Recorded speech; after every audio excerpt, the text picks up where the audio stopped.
कोई कहता है, गुरबचन सिंह जी ने पूछा है कि कोई कहता है कि ध्यान के जरिए रब मिलता है, कोई कहता है ज्ञान के जरिए रब मिलता है, तो कोई कहता है कि किस्मत के नाल ही रब मिलता है, कि जिन्हां दी किस्मत लिखिया होवे रब ने मिलना उन्होंने रब मिलता है। तो हुण थोड़ा जिहा समझ लईए ज्ञान की है, ध्यान की है और किस्मत का मतलब की है। रब नूं पाउण वास्ते किहड़ी चीज़ जरूरी है? हुण जरा इस सवाल की गहराई नूं समझण वास्ते यानी इहदे जवाब नूं समझिए, असीं एक छोटी जी कहानी दसांगे जिस तो जवाब नूं समझना आसान हो जाएगा। कि एक बार एक शिकारी एक झील के किनारे घूम रहा सी। झील के किनारे घूम रहा सी, शाम का समा सी, जंगल चों शिकार करके आ रहा है। झील के किनारे किनारे तुरया है तो अचानक उसकी दृष्टि झील के अंदर गई। झील समझते हो ना, झील लेक जिथे पानी हुंदा है इकट्ठा। झील दे विच उसने की देखिया कि 3 सुनहरी मछलियां हैं जो पानी च घूम रही हैं। जिसले शिकारी ने देखिया वो 3 सुनहरी मछलियां, शिकारी हैरान रह गया कि इदां दियां अजीबो गरीब मछलियां तो अज तक मैं जिंदगी च देखिया ही कदी नहीं। खड़ गया, गौर नाल देख रहा उन्होंने घूमदियां। तो उस वेले शिकारी ने उन्हां 3 मछलियां वाल देख के कहा कि कोई नहीं, अज तो मेरे कोल जाल है नहीं मछली पकड़न वाला, कल सवेरे आऊंगा और ये 3 मछलियां जो सुनहरी मछलियां है, अज तक मैं इदां दियां मछलियां नहीं देखियां, कल इन्हां 3 मछलियां नूं पकड़ के लै जाऊं। काफ़ी कीमत मिलेगी या फिर इन्हां नूं घर च रखूं। पानी च जिद्दां तुसीं देखदे हो ना कि इंसान घरां दे विच छोटे छोटे टब रख लैंदा है, फिश पोट रख लैंदा है जिहदे चों छोटी छोटियां मछलियां रखदा है घर की सजावट वास्ते। उन्होंने कहा इन्नियां सुंदर सुनहरी मछलियां अज तक मैं जिंदगी च नहीं देखियां, अगर बाजार बेचूं इन्हों पकड़ के बड़ी कीमत मिलेगी या फिर घरे रख लवांगे। हुण जदों उस शिकारी ने यह गल खड़े खड़े बोली कि कल सवेरे आऊंगा और जाल लैके आऊंगा, इन्हां मछलियां नूं पकड़ूंगा और पकड़ के बाजार च बेचूंगा, इन्हां दी बड़ी कीमत मिलेगी, ये गल कह के शिकारी चला गया। पर यह गल उन्हां 3 मछलियां ने सुन ली कि शिकारी खड़ा गल कर रहा कि अज तो मेरे कोल जाल है नहीं, कल सवेरे मैं आऊंगा और कल सवेरे आके जाल इस झील च पाऊंगा और इन्हां 3 मछलियां नूं पकड़ के बेचूंगा। हुण जदों 3 मछलियां ने यह गल सुनी तो जरा हुण ध्यान देना, वो 3 मछलियां आपस में गल कर रही हैं और 3 मछलियां के नाम भी तुहानूं दस दईए कि पहली मछली का नाम सी ध्यान, पहली मछली का नाम सी ध्यान, दूजी मछली का नाम सी ज्ञान और तीजी मछली का नाम सी किस्मत। क्योंकि सवाल है ध्यान, ज्ञान और किस्मत, इसलिए कहानी के जरिए सवाल का जवाब समझना आसान हो जाएगा। हुण 3 मछलियां ने जदों एक गल सुनी शिकारी दी तो 3 मछलियां कहन लगियां हुण की होएगा? तो जिहड़ी ध्यान वाली मछली सी वो कहंदी हुणा की है, मैं झील की गहराई च चली जाना, इन्नी गहराई च जिथे शिकारी की पहुंच मेरे तक हो ही नहीं सकती, इन्नी गहराई में चली जाना शिकारी का उत्थे जाल पहुंच ही नहीं सकता मेरे तक, मैनू कोई डर नहीं, मैनू कोई फिक्र नहीं, कह के जिहड़ी ध्यान वाली मछली सी वो गहराई में चली गई। दूजी मछली जिहड़ी ज्ञान सी वो कहंदी लै मेरे को इन्ना ज्ञान है, मैनू काहदा डर, अपने ज्ञान नाल मैं शिकारी के जाल तो बच जाना है क्योंकि मेरे को बहुत ज्ञान है, अपने ज्ञान नाल मैं जे फस भी गई तो मेरे को इन्ना ज्ञान है, अपने ज्ञान नाल मैं मुक्त हो जाना है, इसलिए मैनू कोई डर नहीं, उत्थे घूमदी रही। तो तीजी मछली जो किस्मत सी वो की कहंदी ले मैं की करना, मैं कुछ नहीं करना, जे मेरी किस्मत च फसना होया फस जाऊं, जे किस्मत बचना होया बच जाऊं, जब गल ही किस्मत की है तो मैनू की टेंशन लैन की लोड़ है, मैं तो जिद्दां मजा कर रही हूं इदां ही मजा करना है, जे मेरी किस्मत च लिखिया होया उहदे जाल च फसना तो फस जाऊंगी, जे मेरी किस्मत च लिखिया होया बचना तो बच जाऊंगी, उन्हें कोई टेंशन ही नहीं लई। ध्यान वाली मछली गहराई च चली गई, ज्ञान वाली मछली नूं अपने ज्ञान ते माण है कि मेरे को ज्ञान है, जे मैं फस भी गई तो मैं अपने ज्ञान नाल निकल जाऊंगी। किस्मत वाली मछली कहती कोई गल नहीं, ਜੇ ਕਿਸਮਤ 'ਚ ਹੋਇਆ ਬਚਣਾ ਬਚ ਜਾਊਂਗੀ, ਜੇ ਕਿਸਮਤ 'ਚ ਹੋਇਆ ਫਸਣਾ ਫਸ ਜਾਊਂਗੀ। ਜੇ ਕਿਸਮਤ 'ਚ ਹੀ ਹੋਇਆ ਤਾਂ ਮੇਰੀ ਮਿਹਨਤ ਕਰਨ ਦਾ ਕੀ ਫਾਇਦਾ? ਮੈਂ ਲੱਖ ਮਿਹਨਤ ਕਰ ਲਵਾਂ ਬਚਣ ਦੀ, ਪਰ ਜੇ ਕਿਸਮਤ 'ਚ ਹੋਇਆ ਫਸਣਾ ਤਾਂ ਮੈਂ ਫਸ ਹੀ ਜਾਣਾ ਹੈ। ਔਰ ਮੈਂ ਲੱਖ ਮਿਹਨਤ ਕਰ ਲਵਾਂ ਫਸਣ ਦੀ, ਜੇ ਕਿਸਮਤ 'ਚ ਹੋਇਆ ਬਚਣਾ ਮੈਂ ਬਚ ਹੀ ਜਾਣਾ ਹੈ। ਕਿਉਂਕਿ ਗੱਲ ਤਾਂ ਕਿਸਮਤ ਦੀ, ਉੱਥੇ ਮੇਰਾ ਜ਼ੋਰ ਨਹੀਂ ਹੈ। ਅਗਲਾ ਦਿਨ ਹੋਇਆ, ਸ਼ਿਕਾਰੀ ਆਇਆ। ਸਵੇਰ ਹੋਈ, ਸ਼ਿਕਾਰੀ ਆਇਆ। ਸ਼ਿਕਾਰੀ ਨੇ ਆਪਣਾ ਜਾਲ ਫੈਲਾਇਆ। ਹੁਣ ਜਿਹੜੀ ਧਿਆਨ ਵਾਲੀ ਮਛਲੀ ਸੀ ਉਹ ਤਾਂ ਇੰਨੀ ਗਹਿਰਾਈ 'ਚ ਚਲੀ ਗਈ, ਕਿਉਂਕਿ ਝੀਲ ਕੋਈ ਛੋਟੀ ਨਹੀਂ ਸੀ, ਉਹ ਬੜੀ ਗਹਿਰਾਈ 'ਚ ਚਲੀ ਗਈ। ਹਰ ਇੱਕ ਜਾਲ ਦੀ ਇੱਕ ਸੀਮਾ ਹੁੰਦੀ ਹੈ। ਉਹ ਜਾਲ, ਹਰ ਇੱਕ ਜਾਲ ਦੀ ਇੱਕ ਸੀਮਾ ਹੁੰਦੀ ਹੈ ਕਿ ਉਹ ਆਪਣੀ ਸੀਮਾ ਤੋਂ ਅੱਗੇ ਨਹੀਂ ਹੋ ਜਾ ਸਕਦਾ। ਪਰ ਧਿਆਨ ਵਾਲੀ ਮਛਲੀ ਉਹ ਜਾਲ ਦੀ ਸੀਮਾ ਤੋਂ ਬਹੁਤ ਜ਼ਿਆਦਾ ਗਹਿਰਾਈ 'ਚ ਚਲੀ ਗਈ ਸੀ, ਜਿੱਥੇ ਉਹਨੂੰ ਕੋਈ ਡਰ ਹੀ ਨਹੀਂ ਸੀ। ਹੁਣ ਜਦੋਂ ਜਾਲ ਫੈਲਾਇਆ ਉਸ ਸ਼ਿਕਾਰੀ ਨੇ ਤਾਂ ਦੋ ਮਛਲੀਆਂ ਫਸ ਗਈਆਂ, ਗਿਆਨ ਵਾਲੀ ਔਰ ਕਿਸਮਤ ਵਾਲੀ। ਹੁਣ ਜਦੋਂ ਮਛਲੀਆਂ ਫਸੀਆਂ ਜਾਲ ਦੇ ਵਿੱਚ, ਸ਼ਿਕਾਰੀ ਖਿੱਚ ਰਿਹਾ ਹੈ, ਤਾਂ ਗਿਆਨ ਵਾਲੀ ਮਛਲੀ ਨੇ ਕਿਹਾ ਕਿਸਮਤ ਵਾਲੀ ਮਛਲੀ ਨੂੰ, ਦੇਖ ਹੁਣ ਮੇਰਾ ਗਿਆਨ ਕਿੱਦਾਂ ਕੰਮ ਆਉਂਦਾ ਹੈ। ਮੈਂ ਸੁਣਿਆ ਸੀ ਸ਼ਿਕਾਰੀ ਨੇ ਕਿਹਾ ਹੈ ਕਿ ਇਹਨਾਂ ਨੂੰ ਪਕੜ ਕੇ ਬਾਜ਼ਾਰ 'ਚ ਵੇਚੂ ਜਾਂ ਆਪਣੇ ਕੋਲ ਰੱਖੂ, ਬੜੀ ਕੀਮਤ ਮਿਲਣੀ ਹੈ। ਇਸ ਲਈ ਹੁਣ ਦੇਖ ਮੇਰਾ ਗਿਆਨ, ਮੈਂ ਉਹਦੀ ਗੱਲ ਸੁਣੀ ਸਮਝੀ, ਔਰ ਹੁਣ ਮੈਂ ਦੇਖੀ ਆਪਣੇ ਗਿਆਨ ਨਾਲ ਕਿੱਦਾਂ ਮੁਕਤ ਹੁੰਦੀ ਹੈ। ਪਰ ਭੈਣੇ ਤੂੰ ਕੀ ਕਰਨਾ ਹੈ? ਗਿਆਨ ਵਾਲੀ ਮਛਲੀ ਨੇ ਕਿਸਮਤ ਨੂੰ ਪੁੱਛਿਆ, ਤੂੰ ਕੀ ਕਰਨਾ ਹੈ? ਉਹ ਕਹਿੰਦੀ ਮੈਂ ਕੀ ਕਰਨਾ, ਮੈਂ ਤਾਂ ਕਿਹਾ ਸੀ ਕਿਸਮਤ 'ਚ ਹੋਇਆ ਫਸਣਾ ਫਸ ਜਾਊਂਗੀ। ਦੇਖ ਮੇਰੀ ਕਿਸਮਤ 'ਚ ਫਸਣਾ ਸੀ, ਹੁਣ ਤਾਂ ਫਸ ਗਈ। ਹੁਣ ਮੈਂ ਕੀ ਕਰਨਾ ਹੈ? ਇਹ ਕਿਸਮਤ ਦੀ ਮਰਜ਼ੀ ਹੈ, ਮੇਰਾ ਕੀ ਜ਼ੋਰ। ਇਸ ਲਈ ਮੈਂ ਤਾਂ ਹੁਣ ਜੋ ਹੋਏਗਾ ਦੇਖੀ ਜਾਏਗੀ। ਪਰ ਗਿਆਨ ਵਾਲੀ ਮਛਲੀ ਨੇ ਕੀ ਕੀਤਾ? ਜਿੱਦਾਂ ਹੀ ਸ਼ਿਕਾਰੀ ਨੇ ਜਾਲ ਖਿੱਚ ਕੇ ਬਾਹਰ ਕੱਢਿਆ, ਖੋਲਿਆ, ਤਾਂ ਗਿਆਨ ਵਾਲੀ ਮਛਲੀ ਨੇ ਆਪਣੇ ਗਿਆਨ ਦੇ ਨਾਲ ਏਦਾਂ ਲੰਮੀ ਪੈ ਗਈ ਜਿੱਦਾਂ ਮਰੀ ਹੁੰਦੀ ਹੈ, ਇਹ 'ਚ ਜਾਨ ਹੀ ਨਹੀਂ ਹੁੰਦੀ। ਸ਼ਿਕਾਰੀ ਨੇ ਕਿਹਾ ਓਹੋ, ਆਹ ਤਾਂ ਮਰੀ ਹੋਈ ਹੈ, ਇਹ ਮੇਰੇ ਕਿਸ ਕੰਮ ਦੀ? ਕਿਉਂਕਿ ਮੈਨੂੰ ਤਾਂ ਜੀਂਦੀ ਚਾਹੀਦੀ ਸੀ ਵੇਚਣ ਵਾਸਤੇ। ਇੰਨੀ ਸੁੰਦਰ ਮਛਲੀ ਜੀਂਦੀ ਚਾਹੀਦੀ ਸੀ, ਇਹਨੂੰ ਮੈਂ ਵੇਚ ਸਕਾਂ ਜਾਂ ਘਰ ਵਿੱਚ ਰੱਖ ਸਕਾਂ। ਔਰ ਵੈਸੇ ਵੀ ਕਿਹਾ ਜਾਂਦਾ ਹੈ ਕਿ ਜੇ ਖਾਣੀ ਵੀ ਹੋਵੇ ਤਾਂ ਜੀਂਦੀ ਮਛਲੀ ਜਿਹੜੀ ਟੱਪਦੀ ਹੋਵੇ, ਤੜਫਦੀ ਹੋਵੇ, ਉਹਨੂੰ ਮਾਰ ਕੇ ਖਾਓ। ਜੇ ਪਹਿਲੇ ਮਰੀ ਹੋਵੇ ਤਾਂ ਪਤਾ ਨਹੀਂ ਉਹ ਕਿਸੇ ਜ਼ਹਿਰੀਲੇ ਜਾਨਵਰ ਨੂੰ ਖਾ ਕੇ ਨਾ ਮਰ ਗਈ ਹੋਵੇ। ਕਿਉਂਕਿ ਮਛਲੀਆਂ ਜਦੋਂ ਕੁਝ ਖਾਂਦੀਆਂ ਤਾਂ ਵਿੱਚ ਜ਼ਹਿਰੀਲਾ ਕੀੜਾ ਖਾ ਲਓ ਕਿ ਮਛਲੀ ਮਰ ਜਾਵੇ, ਤਾਂ ਇਹਦਾ ਮਤਲਬ ਮਛਲੀ ਵੀ ਜ਼ਹਿਰੀਲੀ ਹੋ ਜਾਂਦੀ ਹੈ ਕਿ ਇਹ ਤਾਂ ਪਹਿਲੇ ਹੀ ਮਰੀ ਹੋਈ ਹੈ। ਲੱਗਦਾ ਇਹਨਾਂ ਕੋਈ ਜ਼ਹਿਰੀਲਾ ਕੀੜਾ ਜਾਂ ਜ਼ਹਿਰੀਲੀ ਚੀਜ਼ ਨਾ ਵਿੱਚ ਖਾ ਲਈ ਹੋਵੇ, ਜਿਹਦੇ ਨਾਲ ਇਹ ਮਰ ਗਈ ਹੈ। ਤਾਂ ਜੇ ਇਹਨੂੰ ਘਰ ਲਿਜਾ ਕੇ ਮੈਂ ਵੱਢ ਕੇ ਖਾਂਦਾ ਆ ਤਾਂ ਕਿਤੇ ਮੈਨੂੰ ਵੀ ਉਹ ਜ਼ਹਿਰ ਨਾ ਚੜ ਜਾਵੇ, ਔਰ ਵੇਚਣ ਦੇ ਕੰਮ ਆਣੀ ਨਹੀਂ, ਕਿਉਂਕਿ ਮਰ ਚੁੱਕੀ ਹੈ। ਇਸ ਲਈ ਉਹਨਾਂ ਮਛਲੀ ਚੱਕੀ ਵਾਪਸ ਝੀਲ ਵਿੱਚ ਸੁੱਟ ਦਿੱਤੀ। ਮਰੀ ਉਹਨੂੰ ਮੈਂ ਕੀ ਕਰਨਾ ਹੈ? ਨਾ ਖਾਣ ਦੇ ਕੰਮ, ਨਾ ਵੇਚਣ ਦੇ ਕੰਮ, ਰੱਖਣ ਦੇ ਕੰਮ। ਪਰ ਹੁਣ ਜਿਹੜੀ ਕਿਸਮਤ ਵਾਲੀ ਮਛਲੀ ਸੀ ਉਹ ਟੱਪ ਰਹੀ ਹੈ ਵਿੱਚ, ਕਿਉਂਕਿ ਪਾਣੀ ਤੋਂ ਬਾਹਰ ਆ ਕੇ ਮੱਛੀ ਟੱਪਦੀ ਹੈ। ਉਹਨੇ ਟੱਪਦੀ ਨੂੰ ਫੜ ਕੇ ਪਾਣੀ 'ਚ ਪਾ ਲਿਆ, ਜਿਹੜਾ ਡੱਬਾ ਲਿਆਂਦਾ ਸੀ। ਕਹਿੰਦਾ ਚਲੋ 3 ਨਿਆਂ ਸਹੀ, ਇੱਕ ਤਾਂ ਕੰਮ ਆਈ, ਹੁਣ ਇਹਨੂੰ ਲਿਜਾ ਕੇ ਵੇਚਦੇ ਆ। ਕਹਿੰਦੇ ਉਹ ਕਿਸਮਤ ਵਾਲੀ ਮਛਲੀ ਸਾਰੀ ਜ਼ਿੰਦਗੀ ਹੁਣ ਉਹ ਉੱਚ ਬੰਦ ਹੈ ਬਾਕਸ ਵਿੱਚ, ਔਰ ਘੁੰਮ ਰਹੀ ਹੈ ਉਸ ਦਾਇਰੇ ਦੇ ਅੰਦਰ, ਤਾਂ ਲੋਕ ਉਹਨੂੰ ਦੇਖ ਰਹੇ ਹੈ। ਪਰ ਬਚ ਗਈਆਂ 2 ਮਛਲੀਆਂ ਜਿਹੜੀਆਂ ਕਿ ਅੱਜ ਵੀ ਉਹ ਝੀਲ ਦਾ ਆਨੰਦ ਲੈ ਰਹੀਆਂ ਹੈ। ਕਿਹੜੀ ਬਚੀ? ਗਿਆਨ ਵਾਲੀ ਔਰ ਧਿਆਨ ਵਾਲੀ। ਸੋ ਜਦੋਂ ਗੱਲ ਆਉਂਦੀ ਹੈ ਪ੍ਰਮਾਤਮਾ ਨੂੰ ਅਸੀਂ ਧਿਆਨ ਦੇ ਜ਼ਰੀਏ ਪਾ ਸਕਦੇ ਹਾਂ, ਗਿਆਨ ਦੇ ਜ਼ਰੀਏ ਪਾ ਸਕਦੇ ਹਾਂ, ਜਾਂ ਕਿਸਮਤ ਦੇ ਜ਼ਰੀਏ ਪਾ ਸਕਦੇ ਹਾਂ, ਤਾਂ ਇਸ ਕਹਾਣੀ ਤੋਂ ਹੁਣ ਸਮਝਣਾ ਥੋੜਾ ਆਸਾਨ ਹੋ ਜਾਏਗਾ ਕਿ ਗਿਆਨ ਦਾ ਮਤਲਬ ਕੀ ਹੈ, ਧਿਆਨ ਦਾ ਮਤਲਬ ਕੀ ਹੈ, ਔਰ ਕਿਸਮਤ ਦਾ ਮਤਲਬ ਕੀ ਹੈ। ਧਿਆਨ ਦਾ ਮਤਲਬ ਹੈ, ਹੁਣ ਜ਼ਰਾ ਸਮਝ ਲਈਏ। ਪਰ ਇਸ ਤੋਂ ਪਹਿਲਾਂ ਧਿਆਨ ਬਾਰੇ ਸਮਝੀਏ, ਪਹਿਲਾਂ ਉਹ ਸ਼ਿਕਾਰੀ ਬਾਰੇ ਸਮਝ ਲਈਏ। ਉਹ ਸ਼ਿਕਾਰੀ ਕੌਣ ਹੈ? ਉਹ ਸ਼ਿਕਾਰੀ ਹੈ ਸਾਡਾ ਮਨ, ਔਰ ਜਾਲ ਕਿਹੜਾ ਹੈ? ਜਾਲ ਹੈ ਸਾਡੀਆਂ ਇੱਛਾਵਾਂ।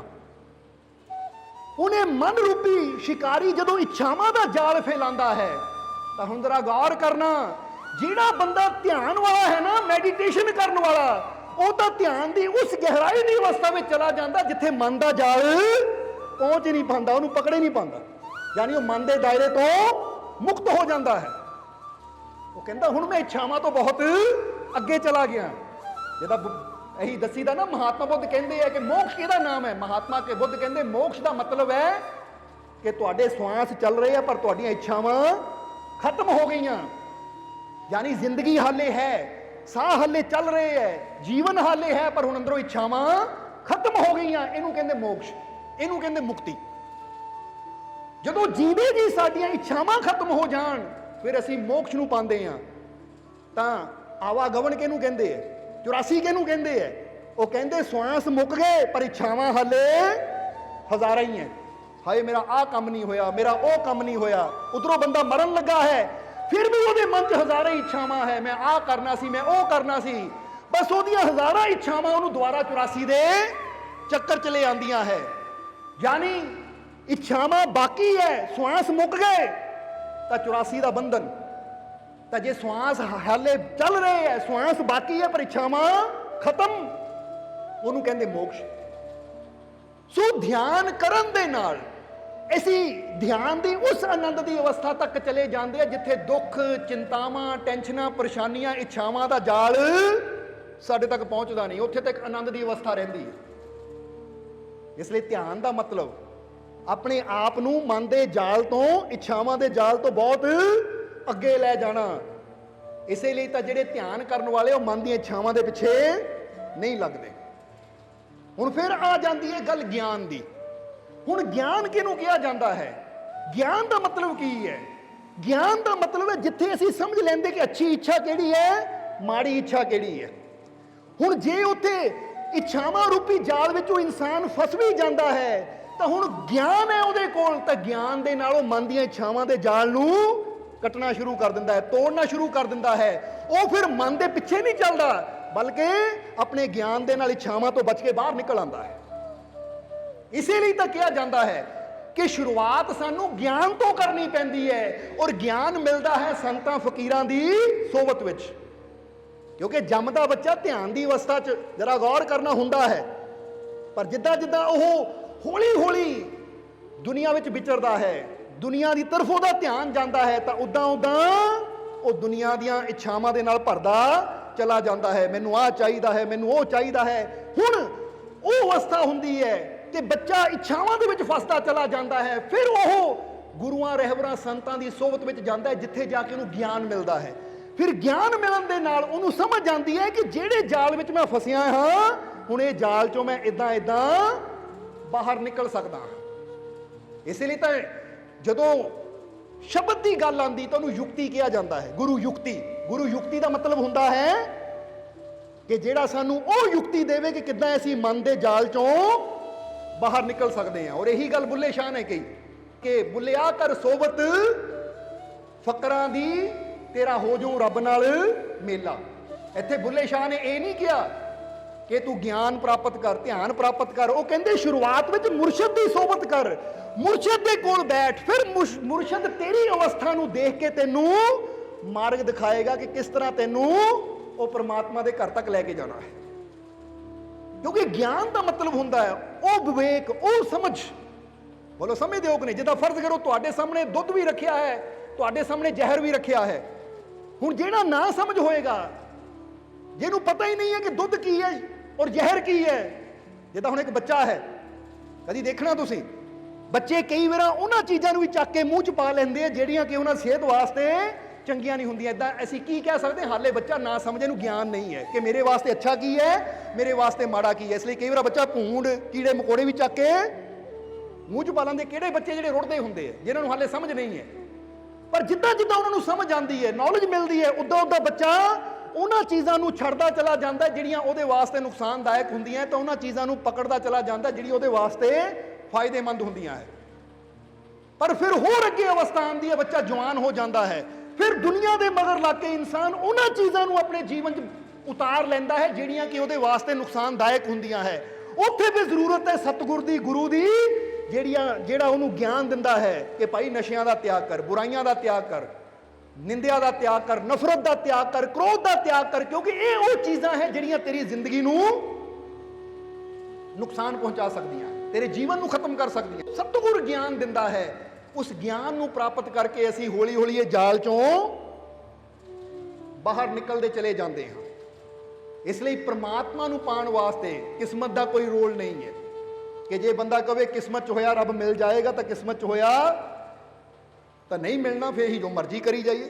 ਨਹੀਂ, ਕਿਸਮਤ ਬਾਰੇ ਅਸੀਂ ਬਹੁਤ ਵਾਰ ਸਤਸੰਗ ਵਿੱਚ ਖੁੱਲ੍ਹ ਕੇ ਦੱਸ ਚੁੱਕੇ ਹਾਂ ਕਿ ਜੇ ਬੰਦਾ ਕਿਸਮਤ ਤੇ ਸਭ ਕੁਝ ਛੱਡੇ ਤਾਂ ਫਿਰ ਇਨਸਾਨ ਘਰ 'ਚ ਬੈਠਾ ਰਵੇ। ਕਿਸਮਤ 'ਚ ਹੋਇਆ ਪਾਣੀ ਮਿਲ ਜਾਏਗਾ, ਕਿਸਮਤ 'ਚ ਹੋਇਆ ਨਹੀਂ ਮਿਲੇਗਾ, ਉੱਠ ਕੇ ਕੋਈ ਬਿਸਤਰ ਤੋਂ ਜਾਵਾਂ।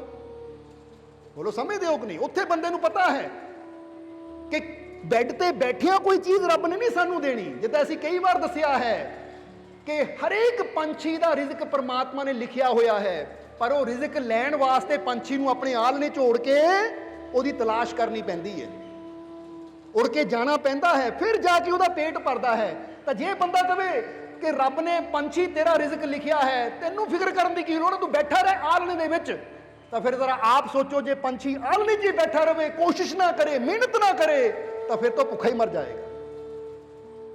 ਰੱਬ ਨੇ ਦਾਤਾਂ ਸਾਡੇ ਵਾਸਤੇ ਰੱਖੀਆਂ ਹੋਈਆਂ ਹੈ, ਪਰ ਉਹਨਾਂ ਦਾਤਾਂ ਤੱਕ ਪਹੁੰਚਣ ਵਾਸਤੇ ਮਿਹਨਤ ਇਨਸਾਨ ਨੂੰ ਕਰਨੀ ਪੈਂਦੀ ਹੈ। ਤਾਂ ਹੀ ਤਾਂ ਅਸੀਂ ਕਈ ਵਾਰ ਦੱਸਿਆ, ਕਹਾਵਤ ਆਂਦੀ ਹੈ ਜਾਂ ਗੁਰੂਆਂ ਦੇ ਬੜੇ ਪਿਆਰੇ ਵਚਨ ਹੈ ਕਿ ਮਿਹਨਤ ਮੇਰੀ ਤਾਂ ਰਹਿਮਤ ਤੇਰੀ, ਕਿ ਮਿਹਨਤ ਇਨਸਾਨ ਕਰਦਾ ਹੈ, ਰਹਿਮਤ ਤੋਂ ਮਾਲਿਕ ਕਰਦਾ, ਤਾਂ ਫਿਰ ਇਨਸਾਨ ਨੂੰ ਮੰਜ਼ਿਲ ਵੀ ਜ਼ਰੂਰ ਮਿਲਦੀ ਹੈ।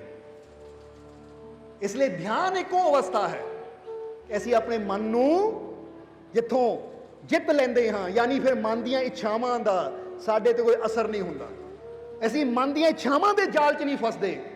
ਧਿਆਨ ਦੇ ਨਾਲ ਸਾਡੀ ਸੁਰਤੀ ਉਸ ਗਹਿਰਾਈ ਵਿੱਚ, ਜਾਂ ਕਹਿ ਲਓ ਉਸ ਉਚਾਈ ਤੇ ਚਲੀ ਜਾਂਦੀ ਹੈ ਜਿੱਥੇ ਸਾਡੇ ਜੀਵਨ 'ਚ ਆਨੰਦ ਹੈ। ਔਰ ਜਿਸ ਤਰ੍ਹਾਂ ਦੱਸਿਆ, ਗਿਆਨ ਉਹ ਹੈ ਕਿ ਜੇ ਅਸੀਂ ਬੰਧਨ 'ਚ ਫਸ ਵੀ ਜਾਈਏ ਔਰ ਸਾਨੂੰ ਸਤਿਗੁਰ ਦਾ ਗਿਆਨ ਮਿਲ ਜਾਵੇ, ਤਾਂ ਉਹ ਬੰਧਨ 'ਚੋਂ ਨਿਕਲਣ ਦੀ ਯੁਕਤੀ ਮਿਲ ਜਾਂਦੀ ਹੈ ਕਿ ਅਸੀਂ ਆਪਣੇ ਉਸ ਗਿਆਨ ਨੂੰ ਪ੍ਰਾਪਤ ਕਰਕੇ ਆਪਣੇ ਬੰਧਨਾਂ ਨੂੰ ਤੋੜ ਸਕਦੇ ਹਾਂ, ਉਹਨਾਂ ਬੰਧਨਾਂ 'ਚੋਂ ਮੁਕਤ ਹੋ ਸਕਦੇ ਹਾਂ।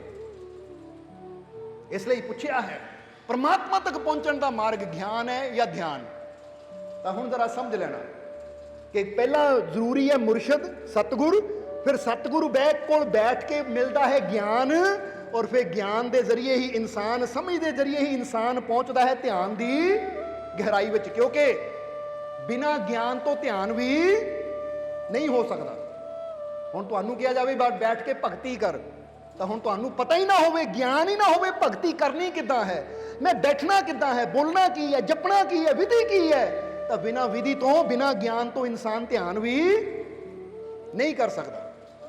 ਜੇ ਬੰਦਾ ਕਹੇ ਸਿਰਫ ਗਿਆਨ ਦੀ ਲੋੜ ਹੈ ਤਾਂ ਮੈਨੂੰ ਰੱਬ ਮਿਲ ਜਾਏਗਾ, ਤਾਂ ਨਹੀਂ, ਗਿਆਨ ਦੇ ਨਾਲ ਨਾਲ ਧਿਆਨ, ਧਿਆਨ ਕਹਿ ਦਿੰਦੇ ਇਬਾਦਤ ਨੂੰ, ਧਿਆਨ ਕਹਿ ਦਿੰਦੇ ਬੰਦਗੀ ਨੂੰ, ਧਿਆਨ ਕਹਿ ਦਿੱਤਾ ਜਾਂਦਾ ਭਗਤੀ ਨੂੰ, ਸਿਮਰਨ ਨੂੰ, ਕਿ ਰੱਬ ਦੀ ਯਾਦ ਵਿੱਚ ਬੈਠਣਾ ਵੀ ਜ਼ਰੂਰੀ ਹੈ। ਕਿਉਂਕਿ ਗਿਆਨ ਤੁਸੀਂ ਤੁਰਦੇ ਫਿਰਦੇ ਵੀ ਕਰ ਸਕਦੇ ਹੋ, ਬੋਲੋ ਸਮਝਦੇ ਹੋ ਕਿ ਨਹੀਂ? ਯਾਨੀ ਗਿਆਨ, ਫਰਜ਼ ਕਰੋ ਕੰਨਾਂ 'ਚ ਤੁਸੀਂ ਸਤਸੰਗ ਦੇ ਸ਼ਬਦ ਤੁਹਾਡੇ ਪੈ ਰਹੇ ਹੈ, ਅੱਜ ਕੱਲ੍ਹ ਤਾਂ ਬੜਾ ਆਸਾਨ ਹੈ, ਮੋਬਾਈਲ ਦੇ ਵਿੱਚ ਸਤਸੰਗ ਲੋਡ ਹੈ, ਹੈੱਡਫੋਨ ਲਾਏ ਆ, ਤੁਰਦੇ ਫਿਰਦੇ ਵੀ ਤੁਸੀਂ ਉਹ ਗਿਆਨ ਸੁਣ ਸਕਦੇ ਹੋ, ਲੈ ਸਕਦੇ ਹੋ ਕਿ ਕੀ ਸਤਸੰਗ ਸਮਝਾਇਆ ਜਾਂਦਾ ਹੈ।